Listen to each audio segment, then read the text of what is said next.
come to the meetings. Sounds good. Okay, well, I'd like to call this Environment Committee meeting to order, January 26, 2022.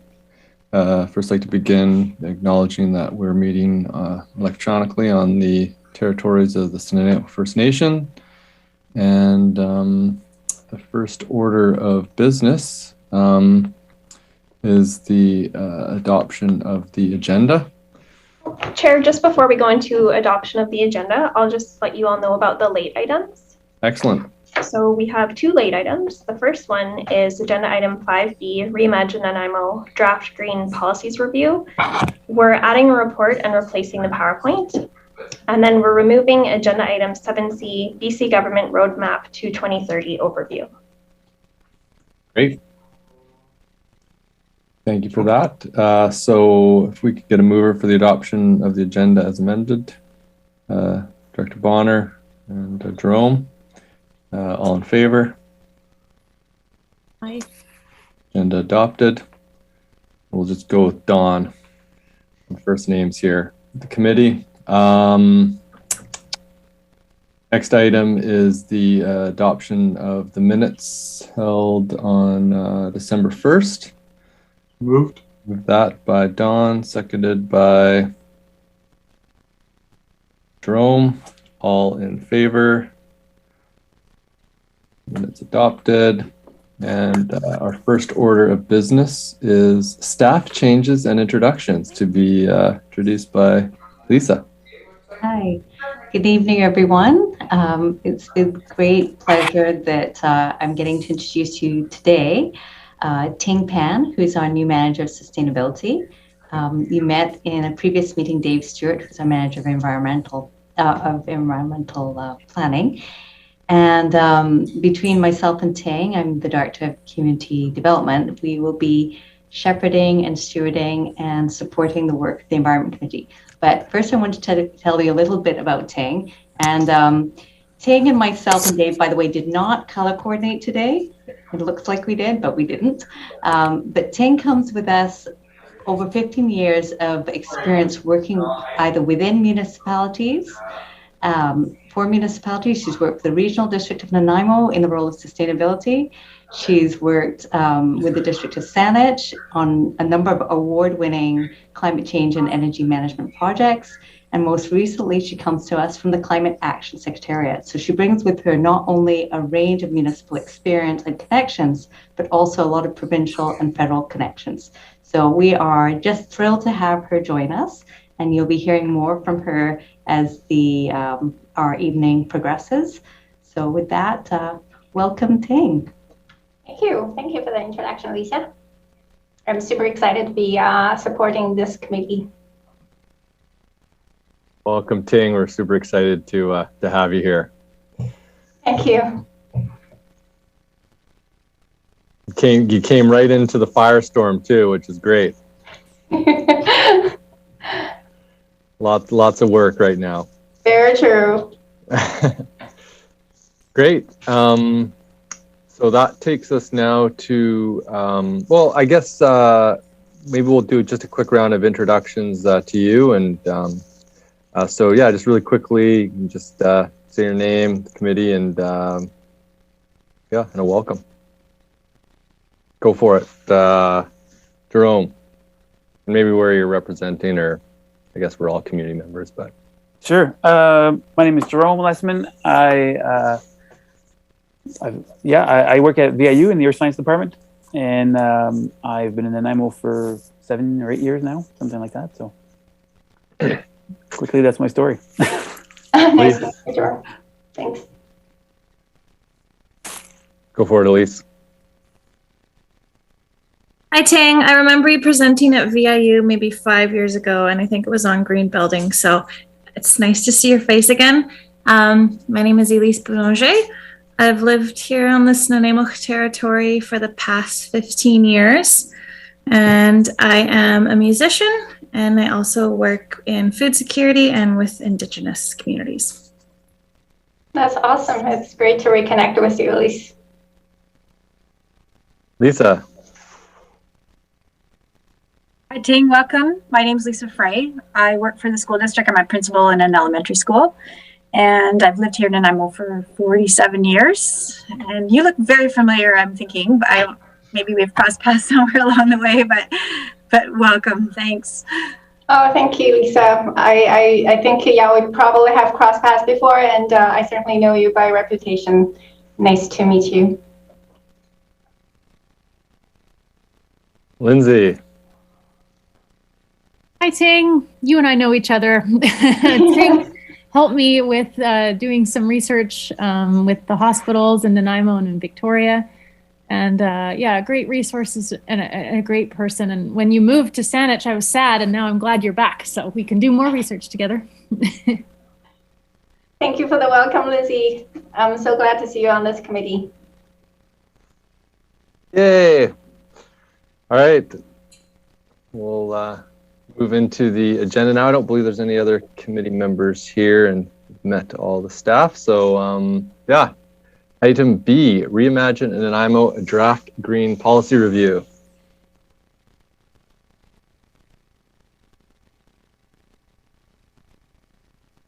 Okay, so while Dave is setting up the PowerPoint for us, and there's a few elements we're doing here with Zoom, I'm going to start off by thanking the committee for your patience.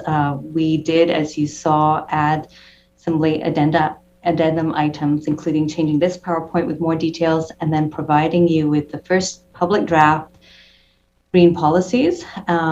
So just want to assure the committee we're not expecting you to have read all of this tonight or since yesterday, but we wanted to make sure we got it out to you for information as quickly as possible before we go out to the public with the draft, and also ask, I think through the chair, that you consider having a meeting with us before your next meeting on March, I think it's March 28th, because we'd really appreciate your time.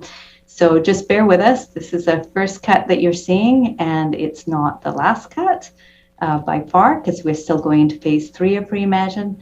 And what I say to my team is it's always easier to respond to things when you see it in one place in writing. And so Ting's going to go over some of the different, perhaps next slide, please, Dave. I'll go through what we're going to cover today.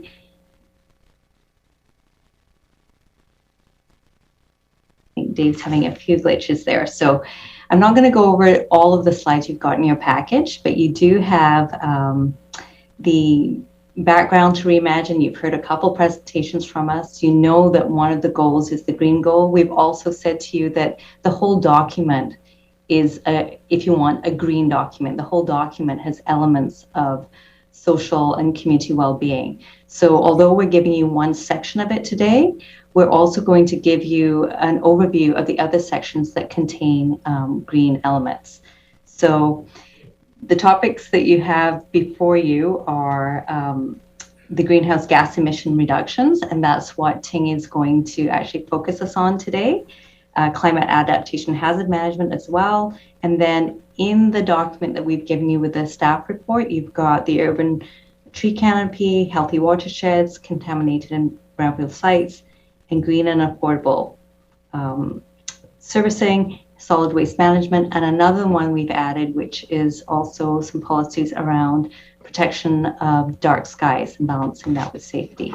So Ting is going to be leading you through the next slide, or actually I will. And I can see that, Dave, you're having a few technical challenges there, so bear with us. This is the pleasures of Zoom sometimes. So if you could go to the next slide, please, that would be great, Dave. And the next slide. Okay, and the next slide. Okay, so I'm going to hand over to Ting, and what we've tried to do is listen to the committee's feedback and take a first crack at putting that into some wording for our draft city plan. Knowing that an important piece to remember is that the city plan includes high-level goals, objectives, or desired outcomes and policies. And then, in addition to that, we'll be providing you after February 14th with an integrated actions plan. And that's where you'll see specific actions that the city can take with its partners. So there may be some things where you'll say, well, how come you haven't mentioned this? and where it may sit is in the integrated actions. So we'll try and navigate and guide you through those pieces. So with that, I'd like to turn over to Ting to take us through the next few slides. Okay, thank you, Lisa. So as Lisa mentioned, that there were actually 6 topic areas in the green policies that we shared with you. The next several slides are just walking you through the GHG emissions in the green building section, because I know that the committee has focused a lot of conversation in this area. So Dave, you can move to the next slide, please. Thank you.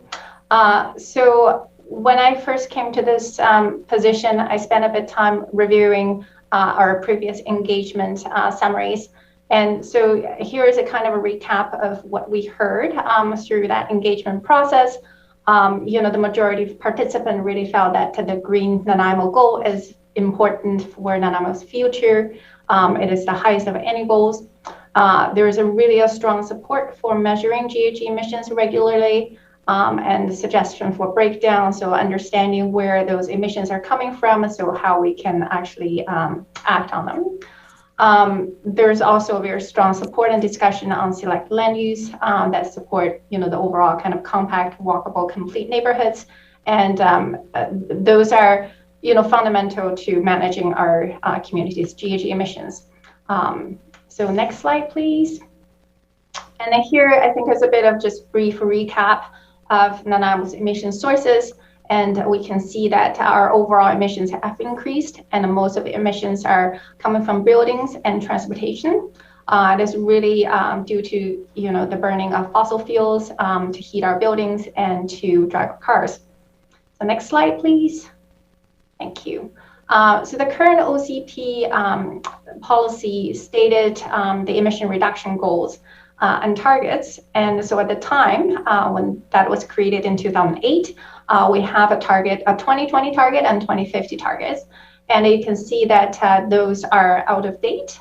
And the council declared a climate emergency and set new targets for 2030 and 2050. So that's what's reflected in this version of the city plan. Next, please. So what we heard from the committee, generally, I think that there was a desire to use stronger language for the GHG policies, and also committee had to recommend a specific wording for a policy statement.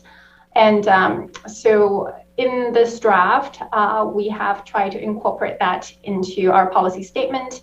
So there's one about kind of our 2050 goals. I'm not going to read this entire statement, but you can find it in the draft that's reflected in the first policy statement, so the D111. So committing ourselves to, shift away from fossil fuel and, committing to 100% renewable future by 2050, and also reducing our emissions to below 0 by 2050. So should I leave, Lisa, maybe you can help me here. Like, do you think that we should go through it? And then if there's any questions, we can deal with it at the end, or we can open to any questions as we go through. I think let's ask the... I'd say just usually we're pretty short on time, and just for efficiency, maybe if we can kind of just have sections where present and then take, the questions after that. Is the committee fine with that?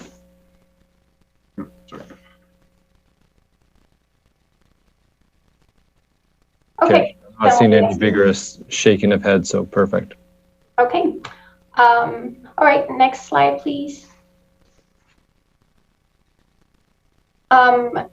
And we also heard that we want to have a regular review cycle to be able to evaluate our targets and our actions and showing that we're making progress. So we have committed to setting and working towards interim targets for 2030, 2035, and 2040, and also monitoring progress annually. We have data available and then committed to reviewing our targets every 3 years. And we're going to ensure that they're in line with the IPCC recommendations and reflect actions from provincial and federal governments. The next slide. So the committee had also flagged that they would like to see acceleration of the zero carbon energy efficient building design practices by 2030. And so in the policy draft, we have almost exact wording for that. And in addition, committed to developing a framework for evaluating the full life cycle of carbon emissions of buildings, including embodied emissions. So most of the emissions we're talking about at a community level are operational emissions, but embodied emissions are becoming a lot more important as we drive down the operational emissions. So these are the emissions that are associated with the extraction, delivering, and disposing of a material that we use in buildings. Next, please. And we also heard committee talking about what to do with existing building stock because it has so much potential for driving down our emissions on the building side and also potential incentive for upgrading. And here we have supporting the upgrade of existing buildings so that all buildings achieve net zero emissions by 2050. Next, please. We also heard about eliminating organic matter sent to landfill by 2030. That's incorporated, and all vehicles are having electric vehicle charging options. So that's included in the first section as well. Next. So we have a very quick poll. So that's kind of the overall, we try to have these pretty high level policy statements.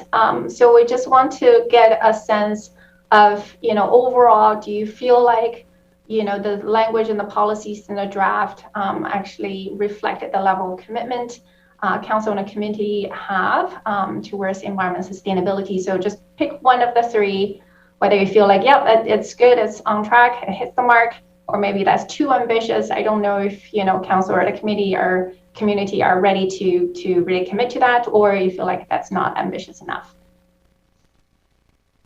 If you just need to hit one of those and we'll see the results.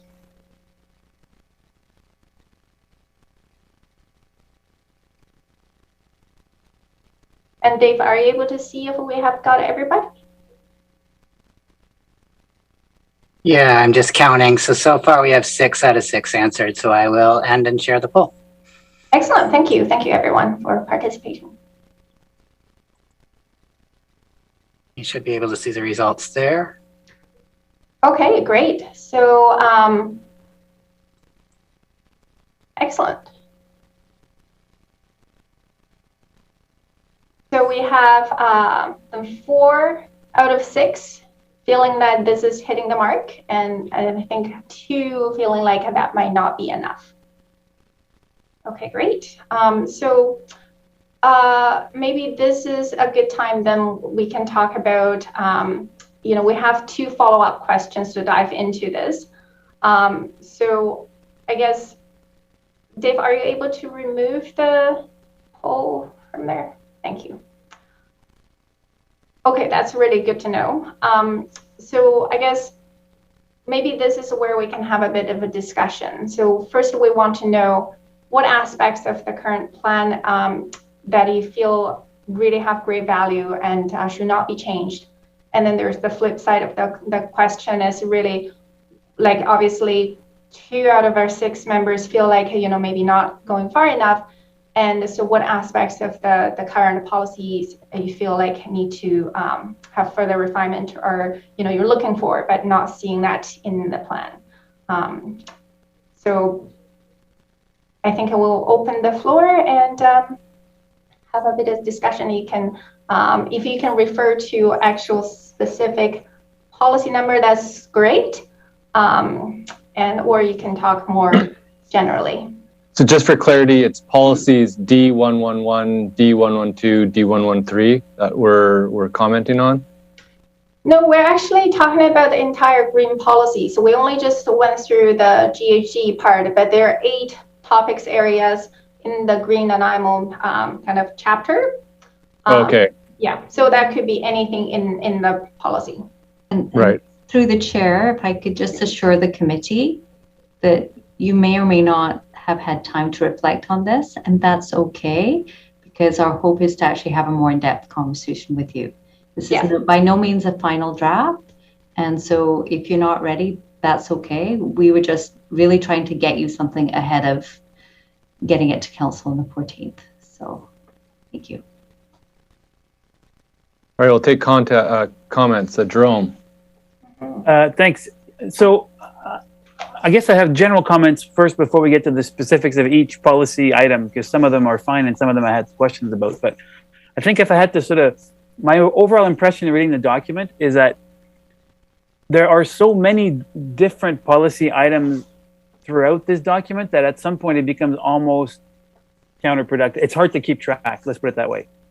So I think that somewhere there's, and I think this is more of an editing item, there's an editing and organization sort of step that needs to happen in terms of collapsing many of the policy items, because as I read them, sometimes they're very clear policy items and sometimes they're very close to being sort of action items that you would do under a certain policy heading.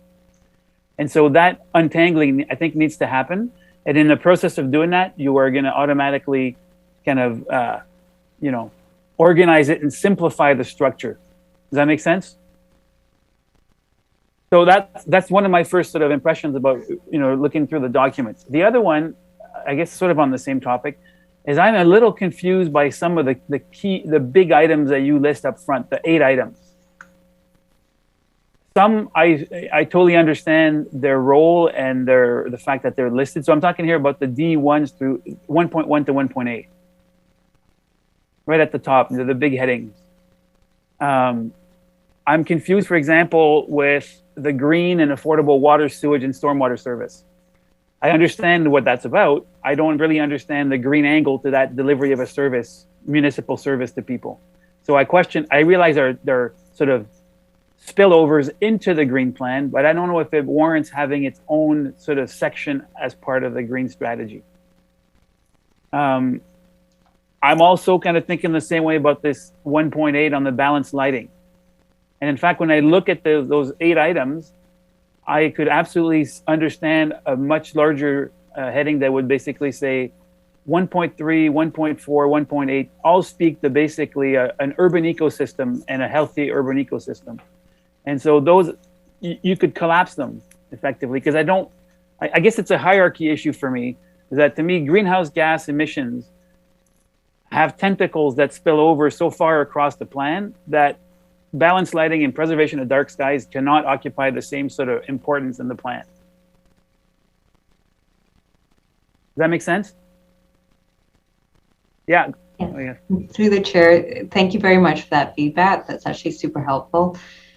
You can probably empathize with our team that there were so many different ways to do this. And Totally. This is exactly the kind of feedback that's actually quite helpful. In terms of the green infrastructure pieces, again, that could have gone to a separate servicing section. The thinking at this point, and this, of course, this draft could change, the organization could change with feedback like this, thinking was that there's the ability to look at it through a green lens and look at that service provision through a green lens. But as you'll see when I go into the other aspects of the document, it could easily be moved into another section. The other thing we're struggling with is, yes, we do have a lot of policies. You can imagine we've had all departments in the city contribute to every part of this, even this section, never mind throughout. So I think that's actually a really valid point. And we have definitely struggled because we had more policies in there that went into actions.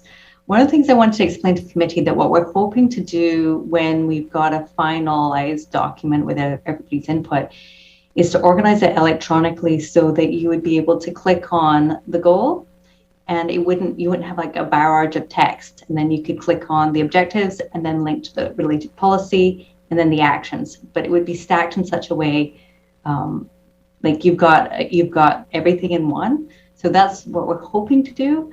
But Jerome, that is actually really good feedback. So thank you.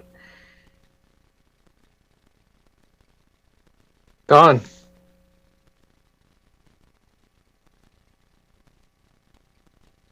Thank you, Chair. I agree with Jerome wholeheartedly. I'm just going back up to the lines there.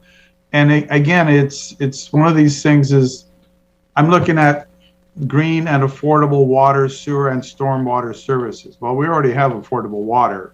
We have very good water, and I don't think we're going to be doing anything with it.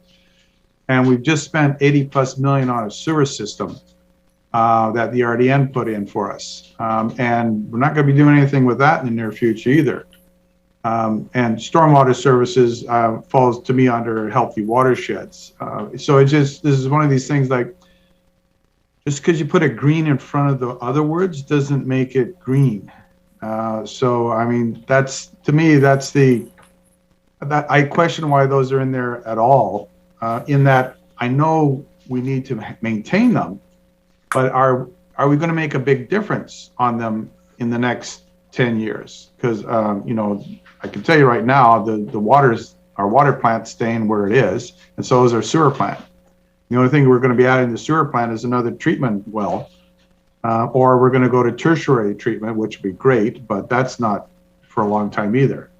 So those are a couple of things. I'm one of the ones that voted we need more, but I'm always voting like that because we never have enough. That I'm just outing myself there. And I also agree that gas emissions reduction in green buildings is a primary one, and it is the one that causes us the most grief and the one that we can have the most amount of influence in. So I think that's putting it on par with preserving of dark skies. Just doesn't seem to make it for me. Well, full disclosure, the dark skies was me slotting that in there, by the way. Nice, excellent. Testing out. So there are definitely different ways for us to structure this, and we will be taking this feedback because this is our first foray out, and you probably saw us literally making changes up until minutes before you were sent the agenda. So thank you. Bill, I see your hand up there. Thanks, Chair. Yeah, I just briefly to sort of talk a little bit about Don's points. I think between the water treatment plant and the sewage treatment plant, there's a whole bunch of infrastructure. And speaking to, say, sewer, we need to focus on reducing our inflow and infiltration into the sewer system to preserve capacity for growth, but also to not overwhelm the sewer system and make sure we're treating only sewage as an example. So that's one example. Water continues to be, a key focus and a key backbone of our, it's actually a public health. It's one of the public health services that the city provides. So I think making sure that we're financially, environmentally sustainable with all three of those services is critical. As the community grows, we want to not have inefficient services. We've kind of put ourselves in a difficult position, or been put, just circumstance. We've got this long drawn out city, which is quite a lot of infrastructure to manage.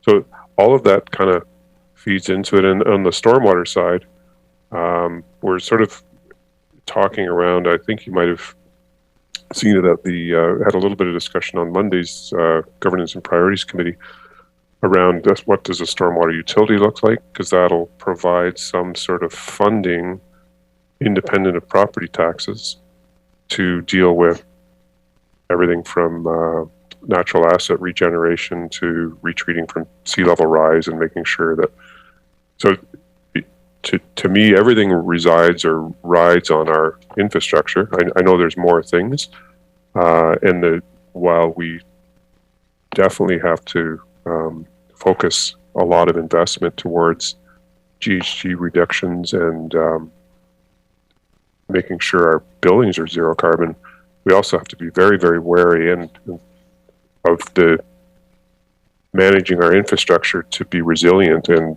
hardened to climate changes as well. And so that's why this, I think, deserves, I'm just making the case for this being a little bit more of a higher profile. Thanks. Thanks, Bill. I've got a few comments. I'm not seeing any other hands up. Jerome, did you want to speak again? I do, but you can go ahead first if you want to, you know. I'll Great. wait my Yeah. turn. I think, you know, there's some discussion on frameworks, and I think like, you know, approaching this from the city donut perspective, the green layer is how do we build a city that operates within its ecological limits? And I think that the inclusion of that infrastructure in there is critical.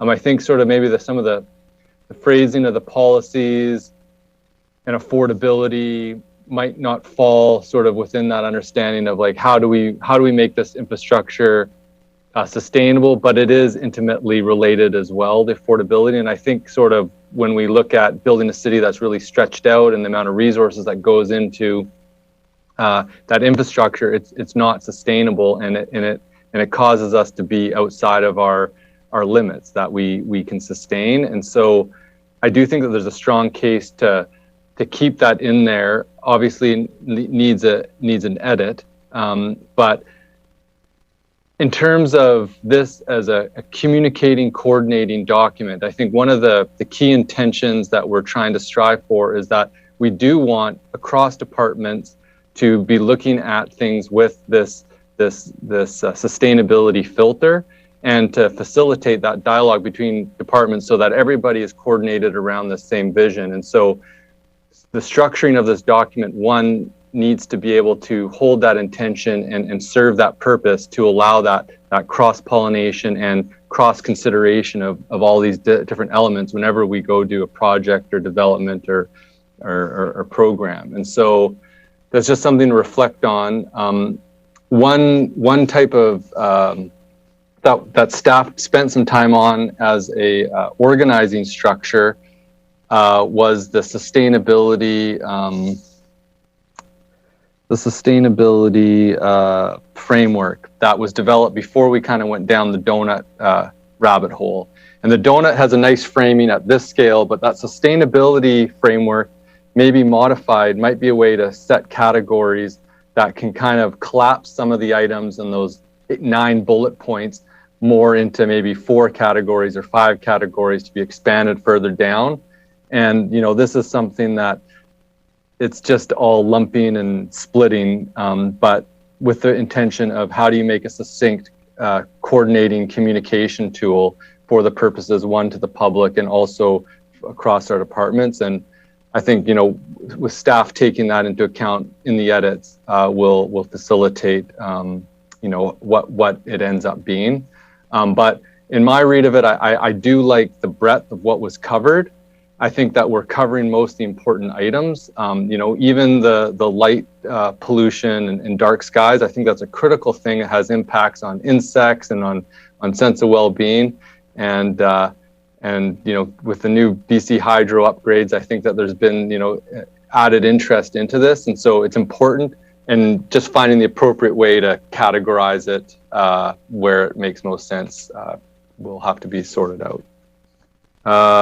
Jerome, then Elise, and then Lindsay.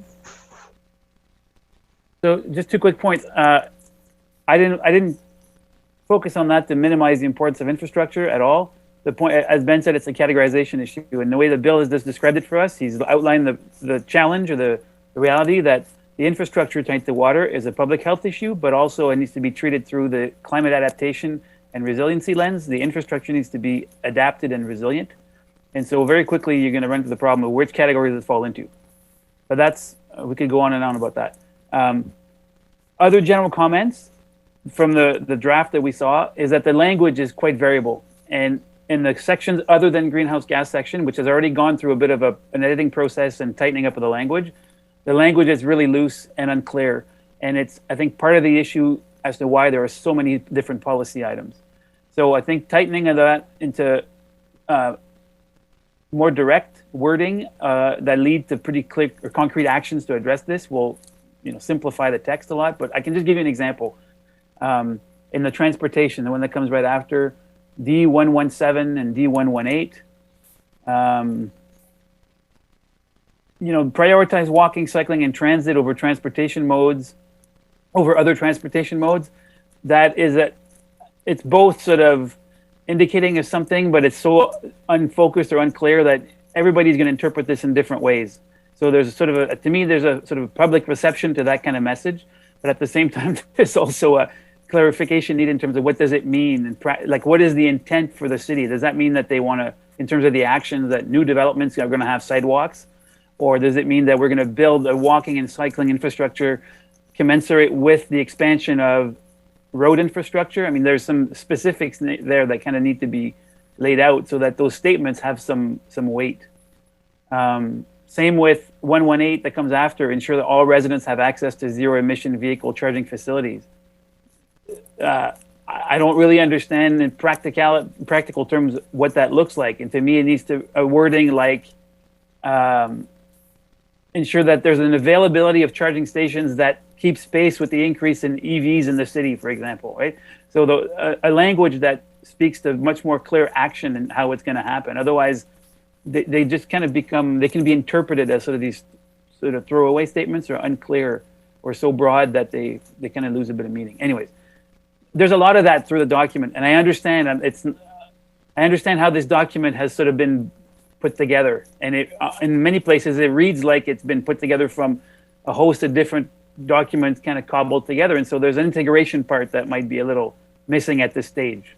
So if I sound harsh, it's really just because I've read it quickly and tried to make sense of it, and there were things that I was stumbling over. So I have lots of these little comments, and what I should probably do is just send them to you, and then you can just do what you want with them after. But at least you'll, another pair of eyes will have looked at them and sort of tried to understand what they mean.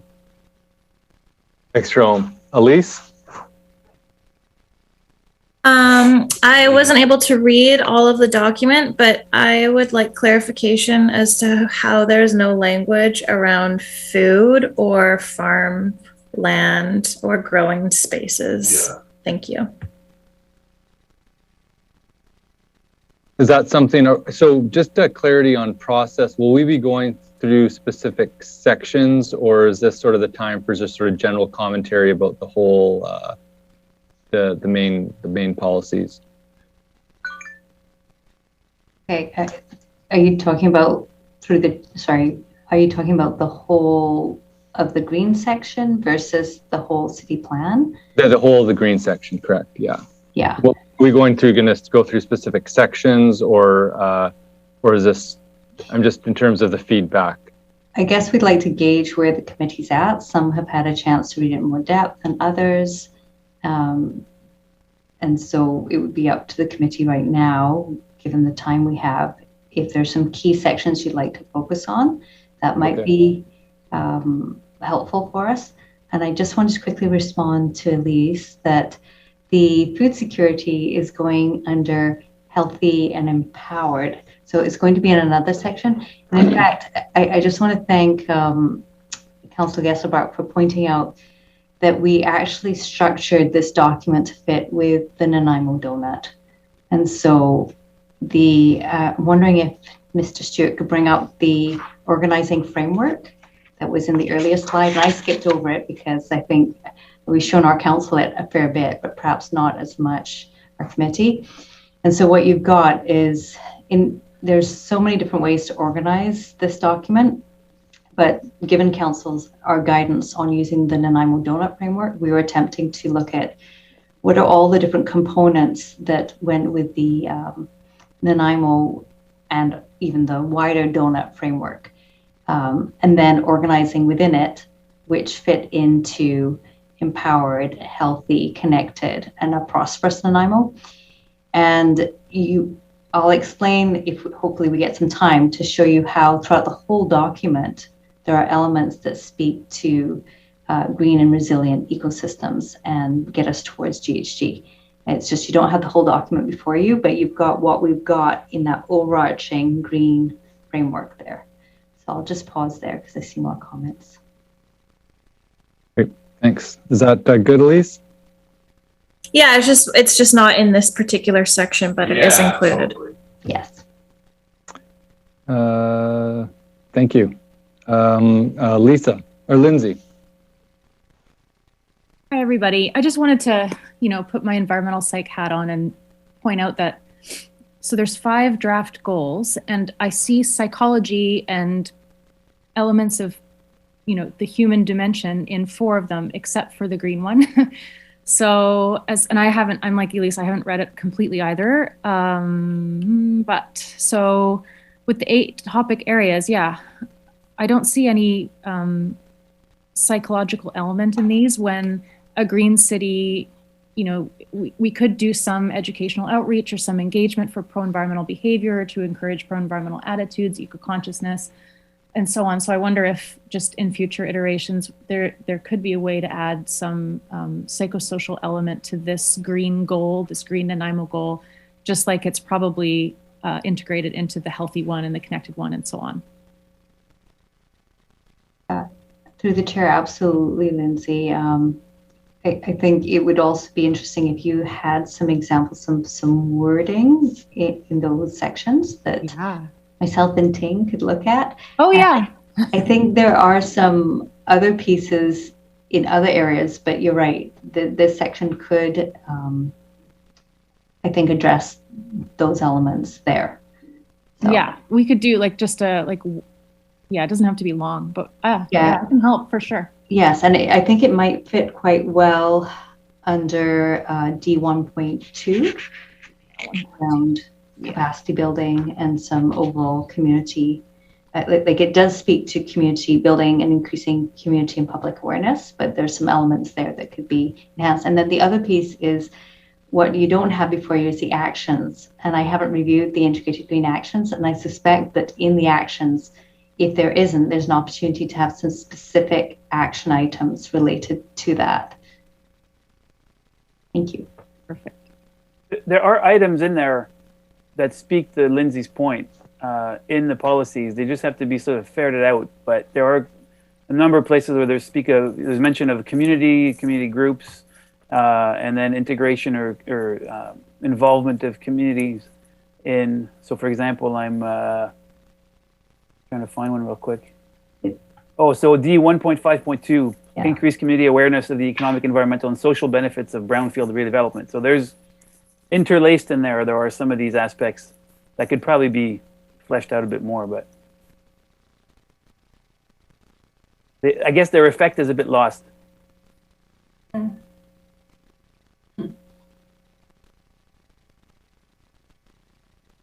Thanks.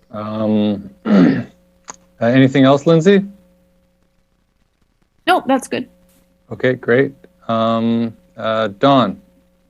Thank you, Chair. I think in terms of process today, we're probably going to be looking at this at the higher level.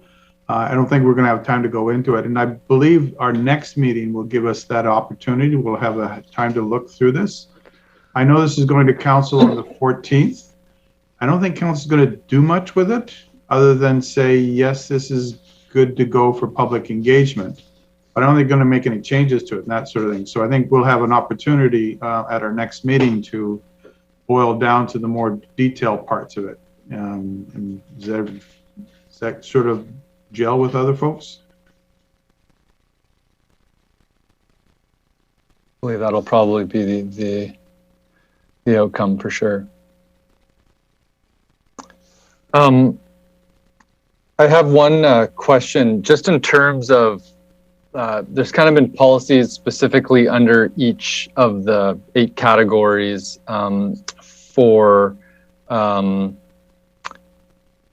in this green plan. I'm curious in terms of policies, for example, I was just speaking with somebody from the Islands Trust that they're redoing their climate change. I'm not sure if you know Deb Morrison, but we were just discussing, like, for example, like on the public education and awareness, and even policy around to support staff training in understanding ecological limits, in understanding sort of like even how this whole thing is framed. Are those policies that would exist in an official community plan and sort of be like almost policies that would encapsulate the entire green, the entire green framework, like that would be almost above the 8 individual focus areas. That's how it's currently organized, but be something that would be like a next level above that. that the city would invest in public education around living within, environmental limits. City would invest in, will support staff members, or every staff member will have the availability for professional development within their specific area to, incorporate these objectives. Yes. If I could respond. Right now, we have a lot of those elements for other aspects, including this embedded in actions versus policies. There are some policies, as Jerome pointed out, that speak to community education. You're speaking specifically about staff and community on this one.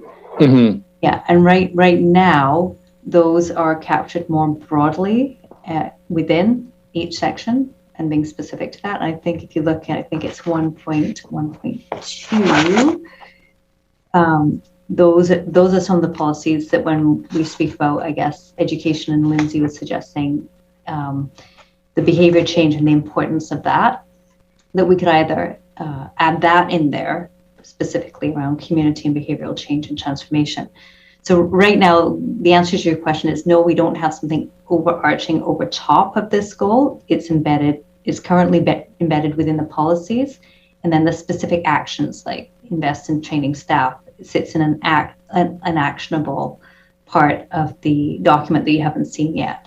Mm-hmm. So this is kind of, and it's our challenge with some other pieces too around education awareness on social and health and food and other kind of issues, is that we're looking at those more as policies and then actions. But great. Yeah. So it's not lost, it's just not organized as you're suggesting at this point. Yeah. Knowing that this is our first cut at organizing. Yeah, I mean, it's all what is the most effective for implementation, and I don't know that answer. So I understand what you're saying. Thank you. Yeah. So if there's not any more questions, maybe we'll continue on with the next section there, Ting. Okay. I think Dave's going to queue us up. And see. So one of the other things is please note that at the end of this meeting, I think it would be helpful through the chairs if there's a discussion about a special meeting to go into things in a bit more depth than we have time today.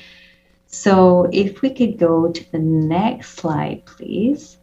And this is a comment the committee's made before about seeing the whole structure of the city plan and how it's going to look all together. And so we thought what would be helpful, and I just want to credit Miss McDonald, who's sitting in the shadows there, for pulling this together so that we can show you all the other areas of the plan that you'll be seeing that will be of interest. So if I could go to the next slide, please, Dave. And so we've got the blue and green network and structure, and what that's about, and this is a shift in how our current OCP has been structured, even if it's been embedded in the work departments. And it's about looking at our blue and green, so waterways, parks, our soils, and that whole structure of the city, and what it provides us in terms of those environmental, social well-being benefits, and looking at the city through that lens and that network of our water courses, how our soils interact, and all of these pieces have an important role to play in climate resilience and adaptation. Then there's also how we integrate our mobility and how we look at our land use. So I'm not going to go through all of these slides in too much detail. Council has seen some of them before, but for the committee, we know that there's a priority and looking at things like our urban forest or urban tree canopy. And by the way, we're playing with the term urban tree canopy because for most people, they think of forest, they might think of something specific like Lindley Valley or Bowen Park. And yet there's a network throughout the city of interconnected trees. So urban tree canopy is a term we're playing with in this draft to see if that makes sense. If I could go to the next slide, please, Dave, and I'll work my way through this. And so this is, again, giving you a little bit of a background, next slide, on how we're approaching this and really looking at enhancing what we've been doing in a more integrated way. and looking at the adaptation of the urban fabric that includes our parks, our pervious or permeable surfaces and how we absorb it, and looking at things like rainfall intensity and all of the things that we have to think about, both in terms of climate adaptation and resilience. Then if I could go to the next slide, please. And then the other piece is looking at how this affects our things like urban interface fires, water conservation, and overall how our natural assets. And even if we're an urbanized landscape, what more can we do to improve as we grow? And again, this fits very nicely with that donut framework of living within our green and locally within our environment, and then wider through the region. So next slide, please, Dave. And then the integrated mobility. And again, this is a big shift because typically we've had our official community plan, then we've had our transportation master plan, and our active transportation has been divided up between our engineering and then our parks, recreation, culture. And while they work together, we never had a strategic document that knitted all the pieces together. So if I could get the next slide, please, Dave.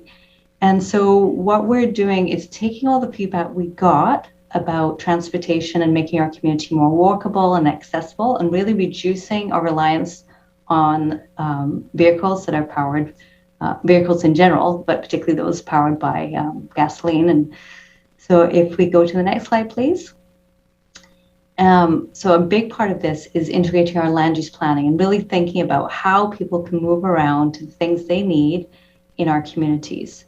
And so in the 2014 master plan, mobility hubs were identified, and those were not in our 2008 official community plan. And now we're going to integrate the two.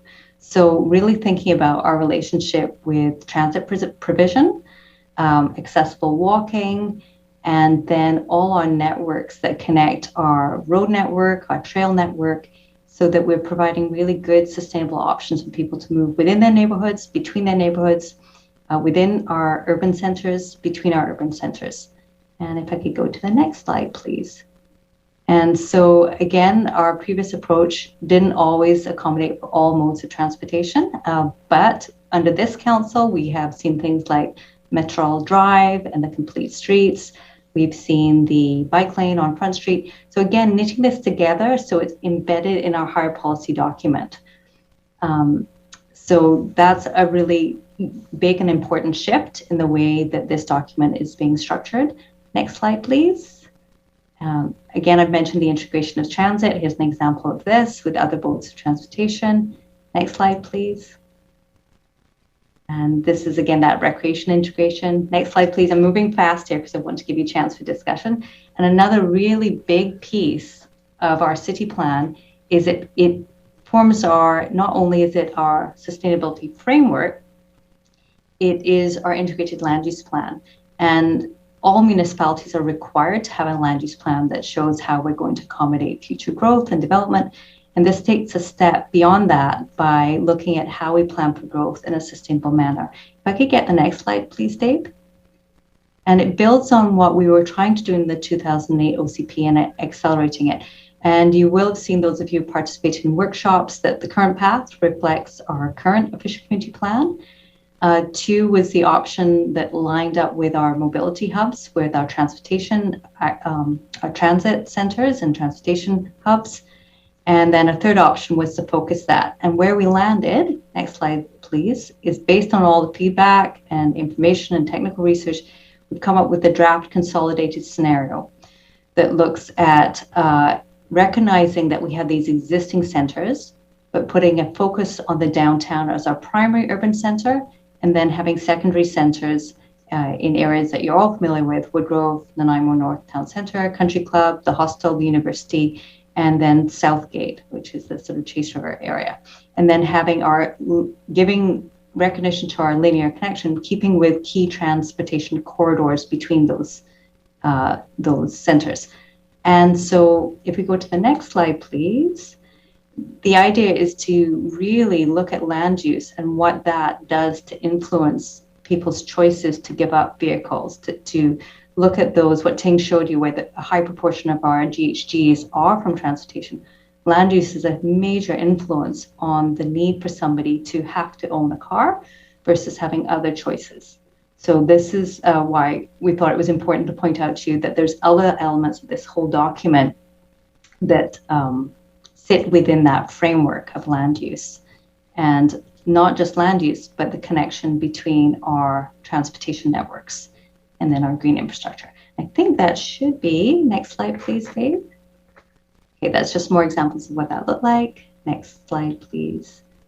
And just layering on those different elements. And so we're trying to provide a very visual piece for people who are community members who aren't actively planners, so that they can see how this all stacks together, so that we have a complete communities within our urban centers where we're planning to focus the majority of our anticipated future growth. Next slide, please, Dave. Okay, next one. Another big move is looking at how we currently support or accommodate larger format retail. And emerging direction that we're going to test out with the community is no longer supporting these large surface area uses in our urban centers and looking at higher and better uses of land. So not saying no to this form of retail choice, but asking for something different in how it's arranged. So next slide, please. And the same with standalone and drive-through. If we're trying to become a different type of community, can we promote other forms of development and the incorporation of these forms in a more sustainable manner? Next slide, please. And so here's some examples of other places in BC, including North Vancouver, Uptown Mall, where these larger formats can be accommodated in a more diverse building form that helps promote greater walking, better use of land, and other elements that we want to get to through our goals. So these are some of the other shifts, and there's others we haven't mentioned that are part of the whole picture, where we're going to test out with the community their response to this, and then come back to council and the rest of you with this feedback. So if I could get the next slide, please, Dave. And next slide. And so in terms of timeline, this is where we're at. We were at the GPC with council on the 24th of January, and we're now aiming for having a full draft document all knitted together for public review and debate and feedback, launching on February 14th, all going according to plan, COVID staying stable with us and all those other components. And then completing and wrapping up public engagement by the end of March, and then coming back to council. So you can see we're quite aware, and that's one of the reasons we were really pushing to get you this information, is because we know that you don't have another meeting for quite a while. There's no meeting in March, and so it would be nice before the end of this meeting to know if you might, through the chair's permission, be interested in scheduling something with us. And I think that pretty much, next slide, please, Dave. That would be the end of our slides, and just some time to see where you want to go now with this quite integral project to that has, I think, a lot of relevance to all of the feedback you've been giving us. Great, thank you, Lisa. So if, any of the community members have any further feedback on kind of what's been seen so far, and anything more on the policy document, and then we can clarify the process going forward. Don? This is a totally minor point, but the picture of a Home Depot in Nanaimo is not the Home Depot in Nanaimo. It's someplace in the interior. Just thought I'd let you know. Thank you. Thanks, Don. I can't see everybody's. I think it's Kamloops, actually. Yeah. So any other comments on the green policies and the official community plan? Okay, great. I've just got a couple ones, just sort of broad thing. just one following up on Jerome's comment just on language.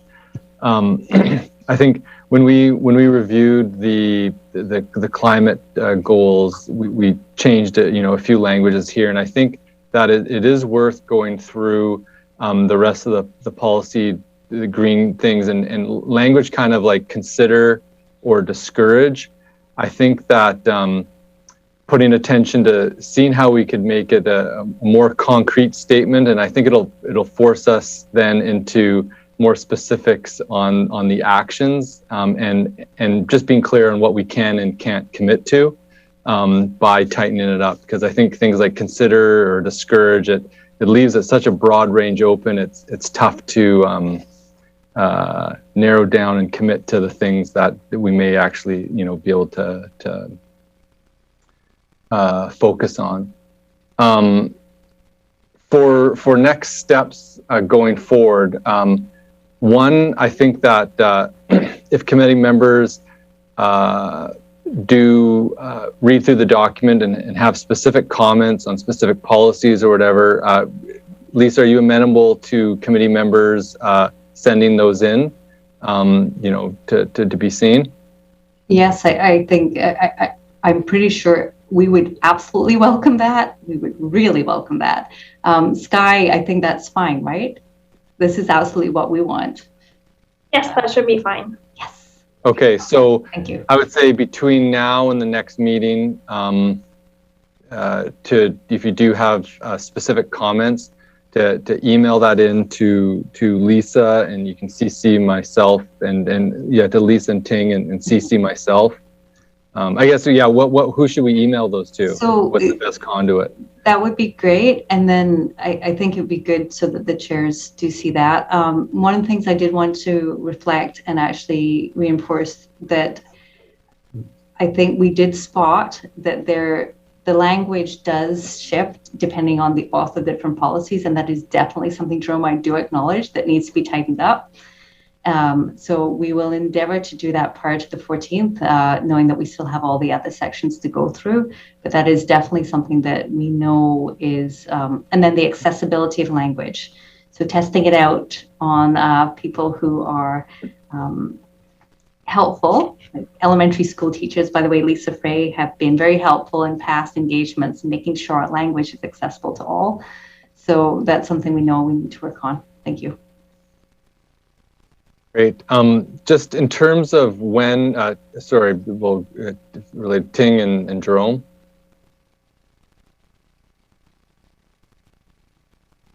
I'm just following up on the comments from Jerome and Councillor Gaspard about whether you could also share just whether you see a good example of the language that you think that really are very clear and precise and affirmative. So, because I think you gave a few examples of, where it could be very, variable and, could be open to interpretations. But it's something that I also want to know, do you see any good examples in this draft? The greenhouse gas part has been already kind of gone through that process. So just comparing the language on some of those statements and and I guess you're not seeing what it was before. That's the difference. So randomly, I don't know. Okay, let's do 114, for example. 1.1.4. I think the language was changed. That when you see accelerate zero carbon energy, I think before it might have been something like consider meeting targets quicker than what the province suggests, something along those lines, right? So the language was kind of turned into something that's more of an action, more directed, and with specific dates there. So it just makes the statement much, clearer, but also has a bit more weight. So that's an example, I guess. Excellent, thank you. Don? I think, Chair, I agree with Jerome there. I'm seeing many of the wording of motions that we had at our last meeting incorporated into this plan. And so going forward in terms of things that we might see, might want to see tweaked. As an example, I'm not picking on Lisa's dark sky thing here, but I am in I'm looking at 1.8.3 and 1.8.4, and they both say pretty well exactly the same thing, but one refers to city buildings and facilities, and the other one refers to other buildings and developments. And unless the city has different rules on how we build and retrofit our own buildings, wouldn't those be both under the same thing? Like just buildings in general or retrofits in general? Yeah, quite possibly. And that would help pare the thing down, I think, as an example, so that there's not, we've got like 8 items in 8 sections, so that's like 64 items in this document, which is a lot of items. Yes, and there is a good argument for less is more. And we do know that a good chunk of our work during February, March is pare down, integrate. We've taken something like 40 policy documents and exhaustingly, and hence you see the different styles of language and writing, right? So this became what would have been originally 4 or 5 documents. It started to make sense to really look more broadly. So you've got a patchwork that's going to become a symphony as we work rapidly in the next few weeks. So really appreciate your comments and just want to assure you that staff has already gone under an incredible integrating process already, and it's still to continue. Yeah, actually, you would be, I think, through the chair, you'd be mortified if you saw the spreadsheets and the Excel spreadsheets of trying to knit things together and going, oh my God, we have 10 policies. Are they kind of similar? They're kind of different. Okay, I think if we word it this way, we capture 7 of them. So we know this is an iterative process, and with the committee's help on their areas of expertise and the feedback we anticipate getting over the next few weeks, we hope that we will land in front of council during phase 3, much better wording and draft and fewer words, hopefully, too. Thank you. Great, thanks. Jerome? Just a quick technical question. Is it possible to send out an editable file of this document so that we don't just add bits to a PDF?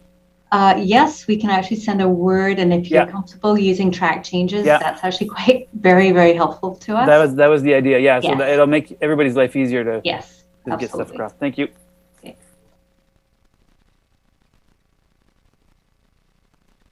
Great. And so just in terms of timing, just for direction on and having an additional meeting, we're going to be this is the draft is going to go to council. Just maybe if you want to break down the timing of things, and then we can set maybe an additional meeting and just have a motion. If I could ask Mr. Stewart, thank you. So we're now we are in January 26th. We're aiming to go to council on the 14th. Now we're not anticipating that you're going to meet with us between now and then. We really are trying to knit together the whole draft document. If you have time to give us feedback, which I suspect some of you might do before then, but in terms of an overall meeting, timing-wise, with staff capacity, we'd be looking at after the 14th and definitely before March 28th.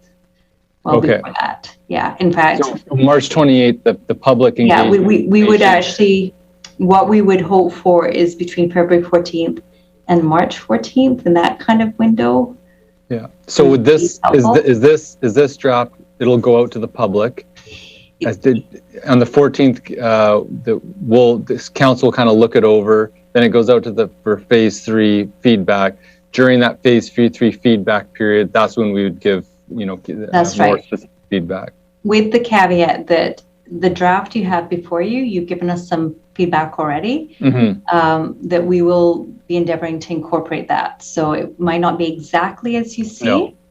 Yeah. So where we can pare down or we can combine, that editing will continue as best as we are able to. Okay. Great. So if we could have maybe a motion that we will have a meeting in March, depending on scheduling, before the completion of the public engagement. Would that be suitable? Through the chair, I think Ms. Nalgo might help guide us in terms of getting a date. Thank you, Chair. Yeah, I was just going to jump in and say I don't think a motion is necessary because staff have this direction just through this conversation. So we can go back tomorrow and look at some date options that work for the members and for staff, and then either send out some options or send out a date that works. Great, brilliant. Dawn, we'll take a few more comments here, and then we'll move into our next section, and then we can circle back once we get through the development permit guidelines. Dawn. I was just going to suggest that a really way to pare this thing down would be to just say stop polluting the planet, and that covers pretty well everything. I'm going to go with Lisa and Ting's technical expertise on planning on what would be the best way to pare it down, but it's a great suggestion, Dawn. Actually, I think I'm relieved. I think he's suggesting one-page document. Great. One other quick thing of just feedback. Elise touched on it. I'm curious if the food security elements could come to this committee. I don't see why not. Okay. Do we need a motion for that, or? I think we would just look at having it on the agenda for the next meeting. I don't think you need a motion. Sky? Yeah, we don't need a motion for that as well. Staff will take note of it. Okay. Okay, great. Yeah, there's a few overlaps just with the urban forest canopy. I'm not sure where the appropriate place is, but I would like to provide some direction of having fruit and nut trees more included in the considering of plantings that, where we're not renaturalizing with native species, and, more pilot food forests as part of the policy direction in the urban forest thing. And I'm not sure when that comes about and if a separate urban forest management strategy is being completed, but yeah, I don't know where would be the appropriate place to provide that direction, with political agreements. Again, I guess when we meet, and then the other thing consideration is that remember that there are action plans or integrated action plans, and so some pieces may be more appropriate there. And then the other thing is just making sure there's wording that kind of reflects other things about climate adaptation and native species, and there's ways to word things that I think. So I think that could be considered as part of that Elise's comment about wanting to see where the integration is around support for local food and those pieces. Great. Well, we'll save that feedback for when it comes back to the community, and I'll work on fleshing those details out. I'm not seeing any more comments on this portion, so maybe we'll move to, and hi, Harvey. Welcome. Jeremy, did you have, we'll move to section A, presenting for proposed development permit area 1 and 2 guideline amendments continued.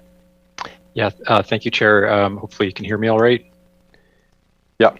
Great, thanks. So this is a continuation of, it's an important project, and it's actually rolled into Reimagine Nanaimo review, and specifically focused on a review of the city's water course regulatory framework and for protection of water courses. And the direction from council was to look at opportunities to improve protection of city water course riparian areas. And that's with the idea of looking at ensuring that the full range of important environmental and community benefits that these areas provide were prioritized in the update to the guidelines. So we previously been through a committee in October, and then in December we were unfortunately unable to get a recommendation provided. We lost quorum at that point. We were kind of late, but and recognizing that the committee still has to review its work plan tonight, I'm just going to try and run through this quickly. We do have Kevin Bridges, who provided a presentation to the committee previously. He's the Environmental Protection Officer here. He works with these guidelines intimately and is available for questions and follow-up afterwards, but I'll try and give you a quick run through of the project and what's proposed here. So basically, a gap analysis was undertaken, and I think the committee's familiar with that from our previous discussions, and additional gaps were discussed and identified by the committee. We've identified 6 themes or areas that we could look at based on the gap analysis, that we could look at improving the watercourse protection regulatory framework in the city, focusing on development permit area guidelines. And these are summarized on page 62 of the committee's agenda. I think that's the page on the final version of the agenda, summarized in the staff report there. So I'll start with the first identified theme or area is avoidance prioritization. So this is something that's currently practiced, but it's not explicitly stated in the development permit area guidelines. So that the idea here is to ensure that the first priority and the primary focus is to avoid encroachment into the development permit areas wherever possible. So what's proposed here is to enhance transparency and clarity around what's actually currently practiced, but to embed that within the development permit area guidelines. So basically, if encroachment cannot be avoided, and the first priority is avoidance, then we would look at mitigation and or compensation through a review that's undertaken through a development permit area application. So that's the first sort of themed area, is to enhance the development permit area guidelines to ensure that it's crystal clear that avoidance is prioritized. Second focus area is under the heading of development permit area application review, and basically there are a number of so when somebody does submit a development permit application, they can't avoid development within the development permit area. There are a number of factors or criteria that are considered in reviewing an application, and these are based on professional practice standards. They're not, again, they're practiced currently, but they're not explicitly reflected in the current development permit area guidelines. So again, for transparency and clarity, we're looking to include and identify those specific factors, criteria, processes, considerations in the development permit area guidelines. The third area that was identified is a biological assessment is the heading we've given it, and essentially when developing within development permit area 1, which is the development permit area that supports the implementation of the province's riparian area protection regulation, there's only a detailed what they call a wrapper assessment, riparian area protection assessment required, and that's really focusing on the impacts to fish habitat within development permit area 1. So, and this was in conversation with the committee. This was highlighted as an area to focus on too, is that there are other values, obviously, and they are considered now, but they're not specifically explicitly identified in development permit area 1. The other habitat, wildlife values that these areas provide for. And so what's proposed here is to ensure that beyond just the riparian area protection regulation assessment, there would be a biological assessment for development occurring within the development permit area that would identify and focus on values beyond fish habitat. So, for instance, the values that they provide in the way these areas provide in the way of wildlife corridors and the ecological form and function that that these areas provide would be reviewed in this broader biological assessment. then, so again, if somebody's encroaching into a development permit area because they can't avoid doing so, and they've provided an assessment that identifies, recommends mitigation and compensation measures. Currently, the development permit area guidelines base this assessment on no net loss of habitat. So basically, you're trying to come out equal. At this point, the guidelines, that's the principle that they're based on. What's proposed here is that this principle be changed to net gain. So effectively, the function of the habitat is improved beyond what the function was prior to the encroachment occurring. So an improvement in habitat function rather than just a maintenance of habitat function. So that's a key area focus here. Following up on that, so mitigation compensation leads to often, so restoration recommendations from a qualified environmental professional. So the fifth area we've identified is restoration. Currently, the development permit area guidelines rely heavily on the qualified environmental professional to specify restoration and vegetation management plans, which is appropriate. It's within their professional scope, and they have professional practice standards that guide them in that.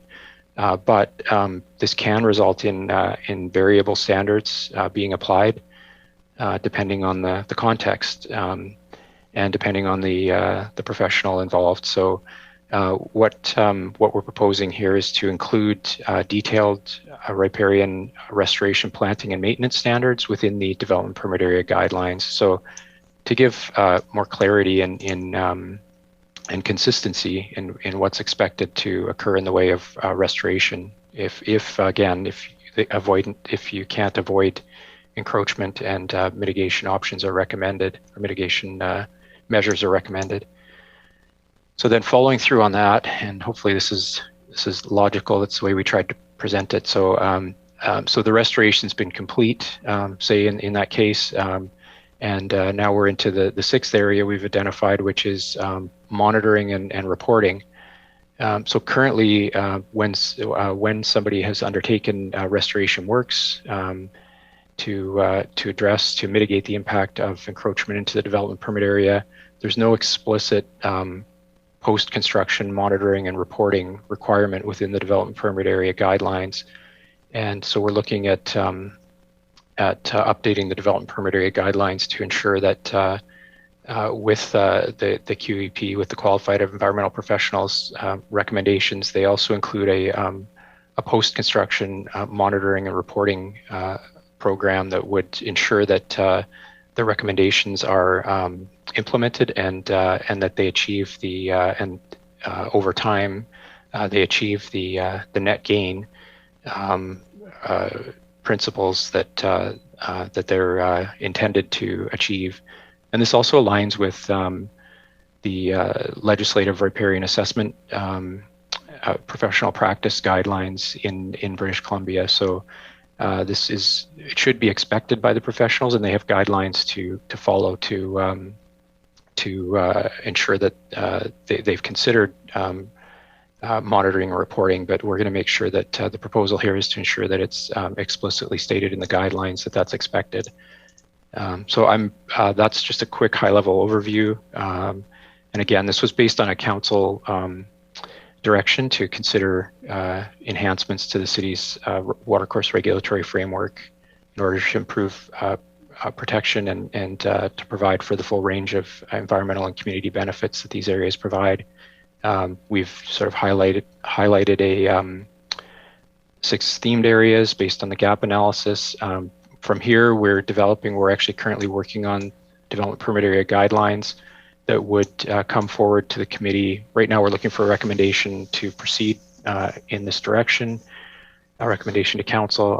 We're currently developing draft guidelines, and these would come forward to the committee subsequently, along with the city plan draft for further review and comment, and as well out to the public, obviously. So again, happy to take questions. Hopefully that's clear. Kevin Bridges, who presented previously to the committee, is also available. Thank you. Thanks, Jeremy, and thanks, Kevin. Kevin, did a comment? Yeah, through the chair, just a quick another update from the perspective of this aspect. You guys had mentioned earlier in this session about less is more, so you'll be happy to know we are actually now considering. We have Deep Development Permit Area 1, which addresses specifically fish-bearing streams, and then we have Development Permit Area 2, which is environmentally sensitive areas, which also addresses wetlands and streams that do not have fish. We are looking at combining those into one environmentally sensitive DP area, which will, with a refocus from the riparian area protection regulation on fish-bearing streams to a perspective of or focus on biodiversity and increase of habitat. So effectively, through, I think it was number 3, which was biological assessments in this process, we would then be combining these to ask for the same biological assessment for the 2 differentiating ESAs, but with the focus on biodiversity and habitat and its function versus specific to fish habitat, which is wrapper. So the idea would be, if it is a riparian area protection regulation applicable stream, it would be an addition of that detailed assessment for the provincial regulation, versus the way it sits right now is all we ask for is that detailed assessment. So it's going to give it put the 2 ESA or DPA areas on a par with an additional piece of assessment for the fish-bearing streams, which is kind of almost quasi-opposite to what it is right now.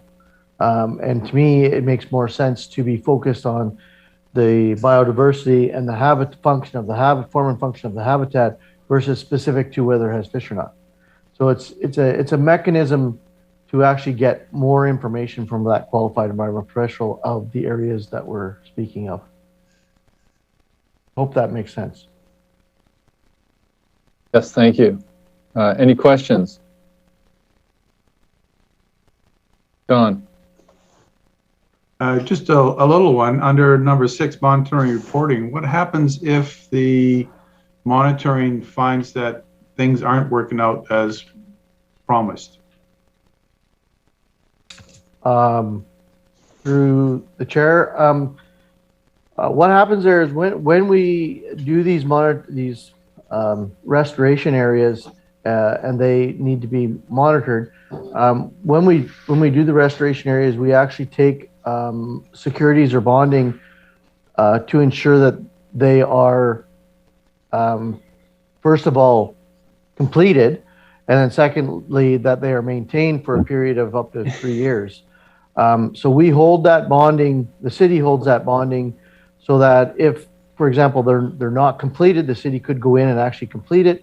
And then secondly, if they're not maintained, there's dollars there for the city to go in and maintain it. And those bondings are released in a sequential manner, basically based on the qualified environmental professionals inspections, as well as some staff inspections.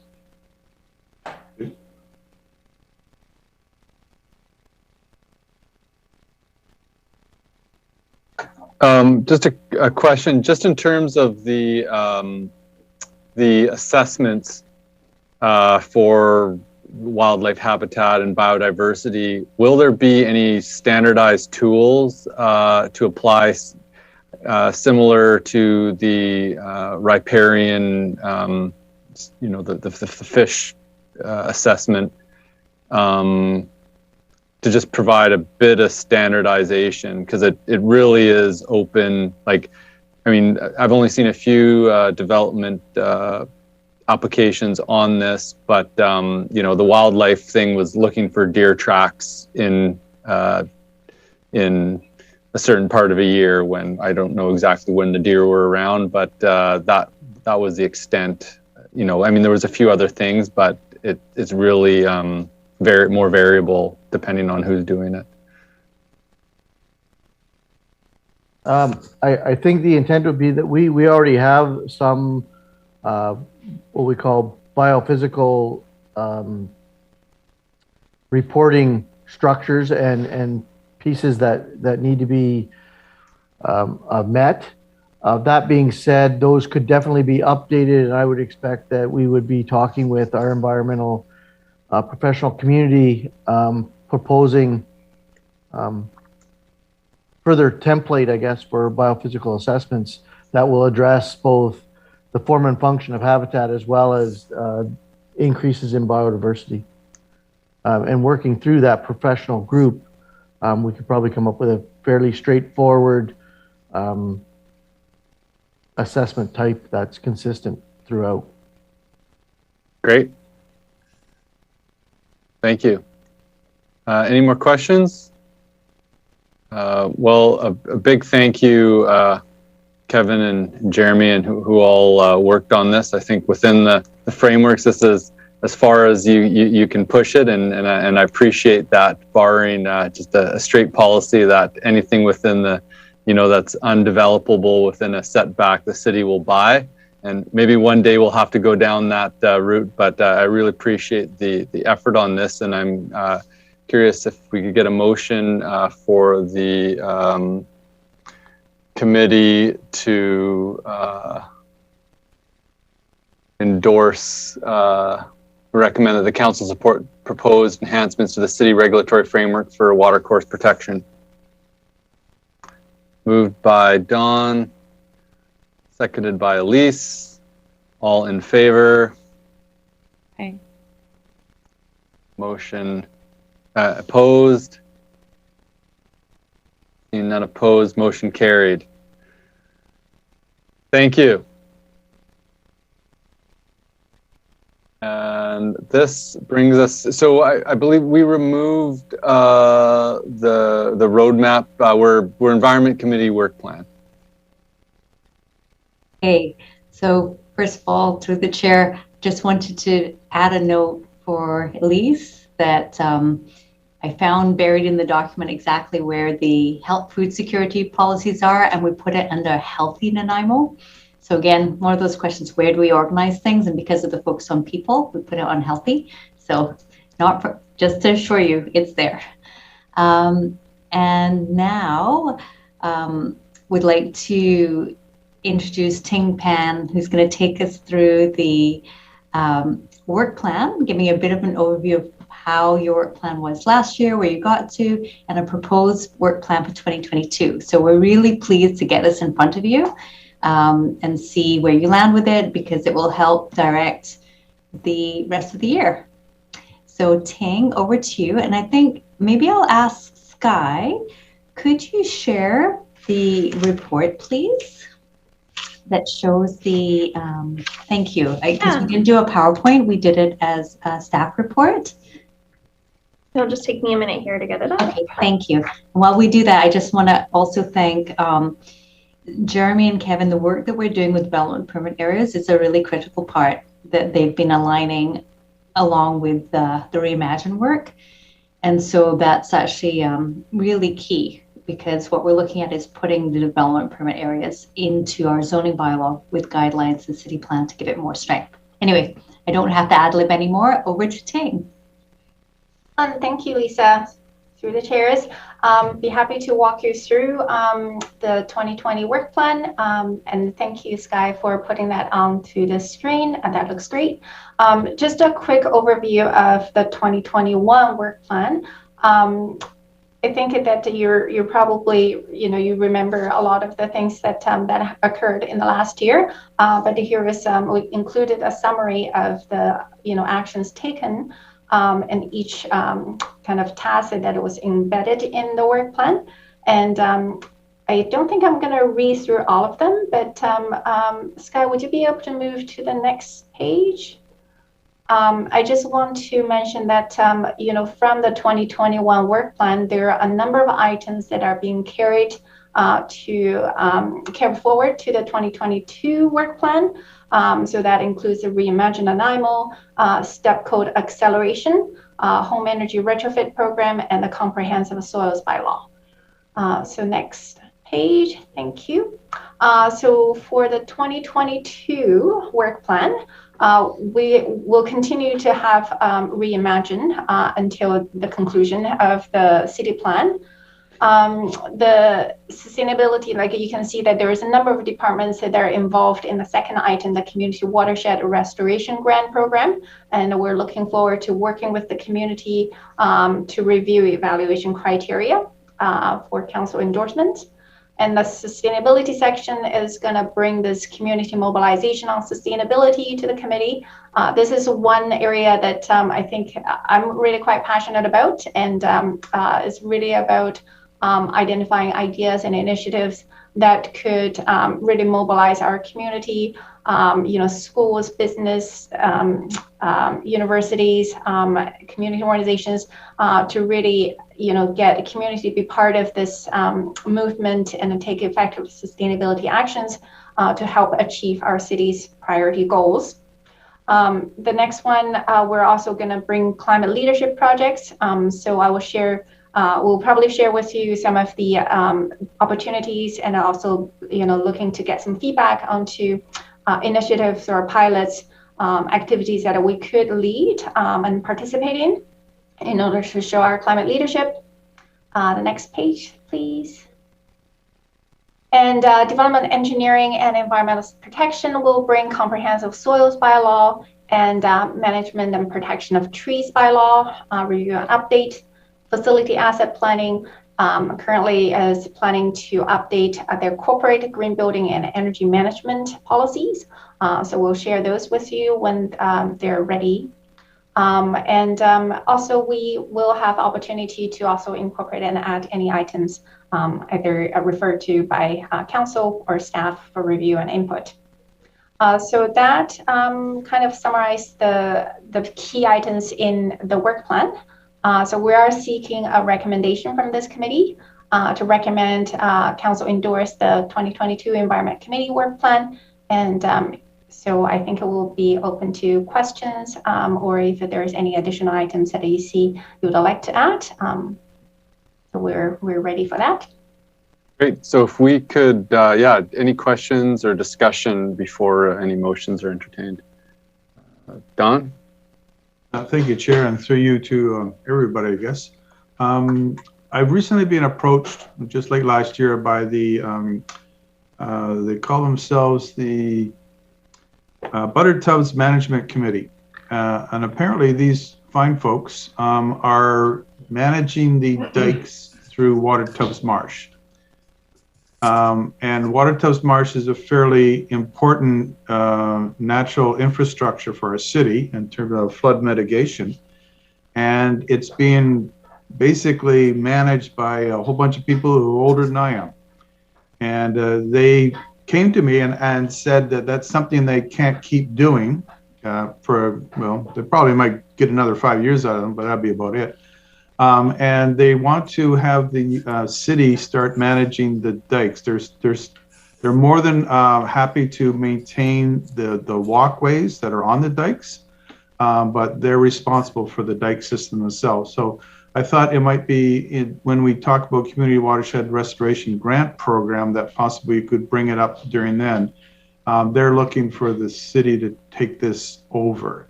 And so, possibly we could have them come in as well to the committee and have a meeting.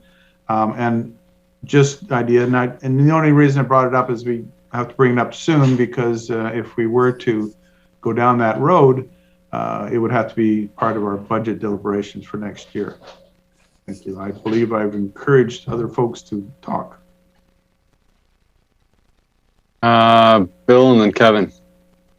Thanks, Chair. Just the Butter Tubs Marsh is sort of actively managed in partnership with the Nature Trust of BC and the city, and it's a committee, I believe. So there's quite a strong agreement between those three parties. So it's a little bit more, Kevin may have more detail, but Richard is been managing this one for quite a while, and so it seems, I'm sure he's aware that they're getting concerned. Oh, Kirsty's in there as well, so I'll shut my mouth and let somebody who knows more talk. Thank you, Kirsty. We have a co-management agreement. Sorry, maybe Kevin, I think was going to launch first, and then to you, Kirsty. Sorry. So I don't know if it matters, Kirsty. Sorry, through the chair.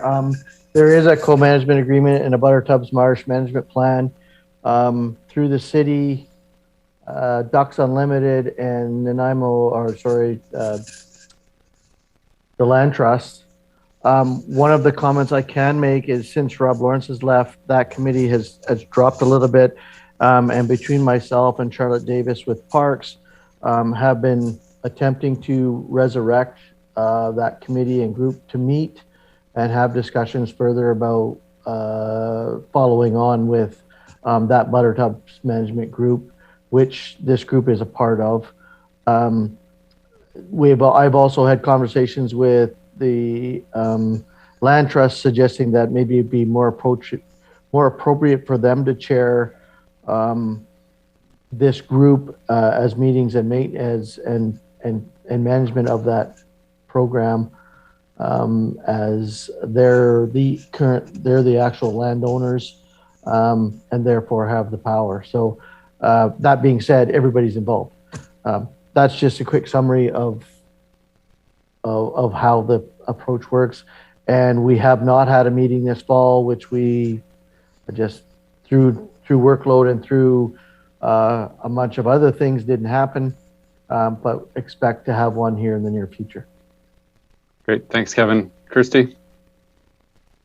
Just a couple on what Kevin was already saying. The city does own the adjacent marsh, the West Marsh, and just hearing Councillor Bonner's concerns about flood mitigation as a whole there and some of the joint interests between the two. We are working with some newer volunteer groups that have some younger blood in them. It's an evolving document, the co-management agreement. Right now, the city of Nanaimo only manages the trails. So we cut and maintain the trails only within the co-management agreement. But if there is a community need, just listening to Councillor Bonner, because it's in all of our best interests for flood mitigation there, it's certainly an evolving process and document. And I'm sure when these meetings happen, that's something we can bring to that table or have through this committee come to that table if that's a desired approach. And if it's not working as different groups ebb and flow in our community, that's okay. And we can change approaches. Great, thank you. Dawn?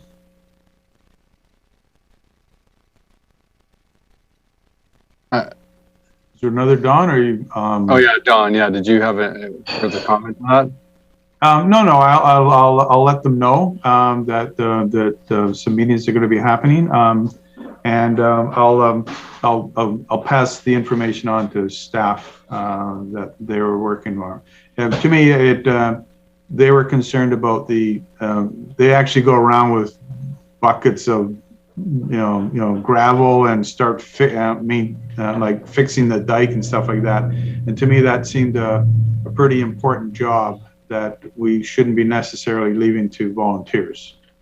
But, so maybe in terms of the committee work plan, is that something that maybe we can leave to you or staff could report back just on sort of how the meeting's going, and then if there's an item specifically that needs to be brought up and discussed, we could add it to the committee agenda later on that point. Would you be okay with that? Or Lisa? Okay.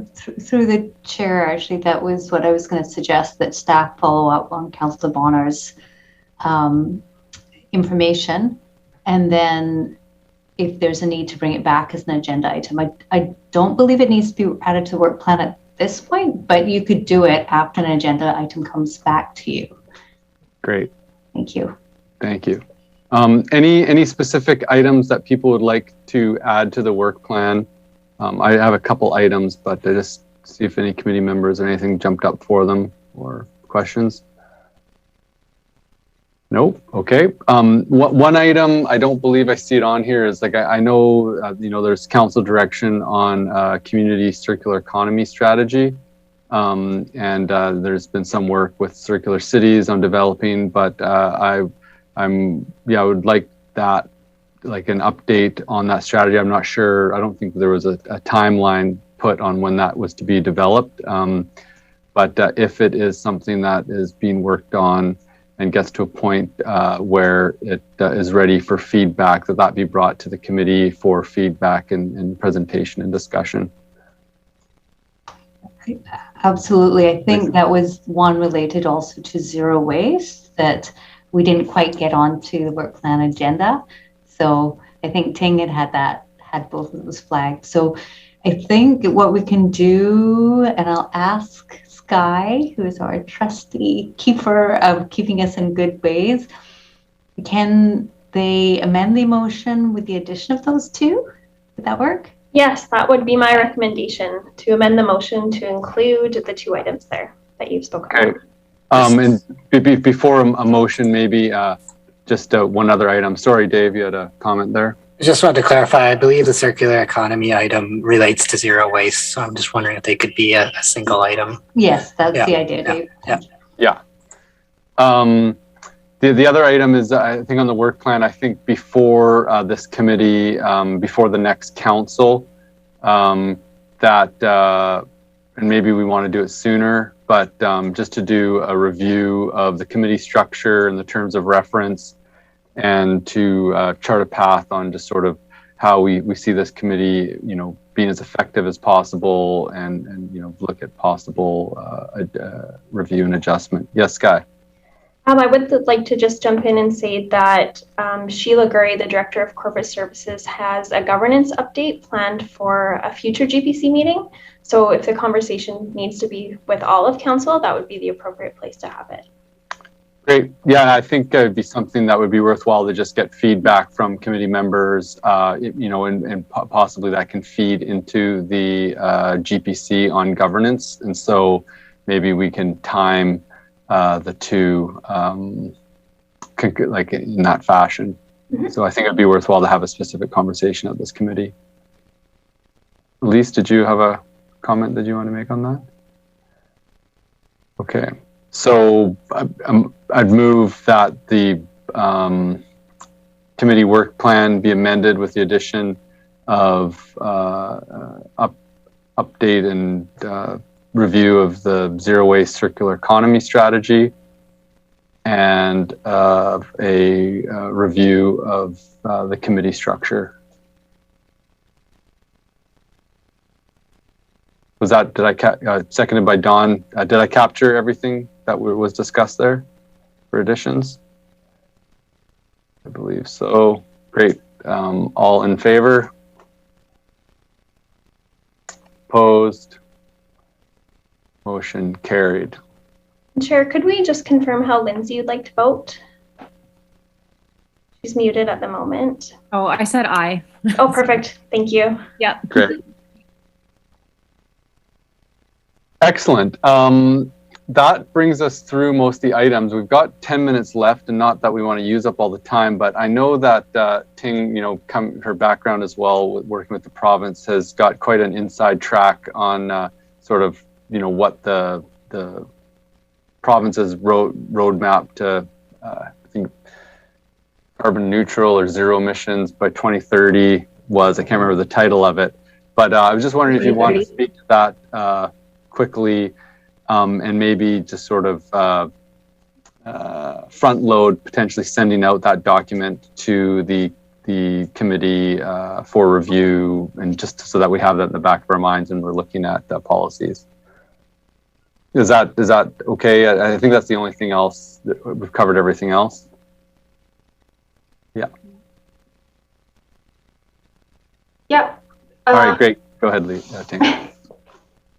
Lisa, did you want to say something? Sorry. Oh, I was just wondering, because you do have the PowerPoint, and if it has to be added as a special agenda item, and if it's a 10-minute presentation, we could get through it, but I think you needed a little bit more time than that. Yeah, I think that will be a bit rushed, Yes. but I like the idea of sharing the slides ahead of time because there is quite a bit of information there, and I can just provide like a 2-minute version of why I think that we should take a look at it, before the end of this meeting. And then we'll share the slides so that we can maybe talk about it next time. I think maybe 15 minutes will be a good amount of time for that. So as Lisa mentioned earlier, that before coming to this position, I worked at the Climate Action Secretariat with the BC Ministry of Environment and Climate Change Strategy. And last October, BC released this Clean BC Roadmap to 2030. It's really the BC government's plan to reach and like showing their commitment and how to reach the 2030 reduction, like emission reduction targets, because we're currently not on track. With the Clean BC plan, it get us to about 70% of the way, and so this roadmap is to really exploring options and tools that can close that gap. So it really shows some of the big moves that the province is planning. Not in a lot of details. Some of the policies still need to be developed, and legislation needs to be, kind of be discussed over the next couple of years. But it does have, it provides some policy context for us. It does have some key items that will really help local governments, enable us to take some, actions. So I think that it was helpful kind of a context for us, especially when we're going through this OCP process and setting these targets and goals and, visions, knowing what the policy backstop will be and their timeline. And some of the things that will also have profound impact on, how people make choices in the community. So some of these, policy statements, it could be quite technical or not that accessible or easy to understand. So I just want to be able to have the opportunity to share with the committee members and see if they have any questions, provide some clarifications. So that's really the intent of bringing this to this committee. Wonderful, Ting. Thank you so much. Yeah, it's, we're lucky to have your history and background with that, and I think that's really important for us to review. So you will send out then I guess the slide deck, before the next meeting, as soon as possible. Sure. Great. Well, that brings us to the end of the meeting, and yeah, I think just to cover, Lisa, you'll send out an editable copy of the policies there, and then the committee will, send back feedback on those as when they can before the next meeting or as soon as possible. Yep, Lisa? Through the chair, just want to check process with Sky. Do we send it to you to send to the committee? And Ting also sent it to PowerPoint? Okay, just want to make sure we're following the right process. So thank you, Sky. We'll get that to you tonight or tomorrow. Great. And then, we'll send it out to the committee members. Thank you. Thank you. And thank you, Councillor Gasabart, for giving the committee members homework. Awesome. Well, yeah, thanks everybody. And yeah, we can entertain a motion to adjourn here. Just through the chair, just before we adjourn, even though this is an electronic meeting, we do have question period on the agenda. And I just have to let you know that there's no one in the boardroom for question period, so we're okay. Right on. Thank you. Wonderful. So yeah, anybody would like to send us off? Moved by Dawn, seconded by Elise. All in favor? Aye. Adjourned. Good to see everybody. Ciao. Thanks for all the work, and good luck, staff, on everything. Thank you. Bye, everybody. Bye.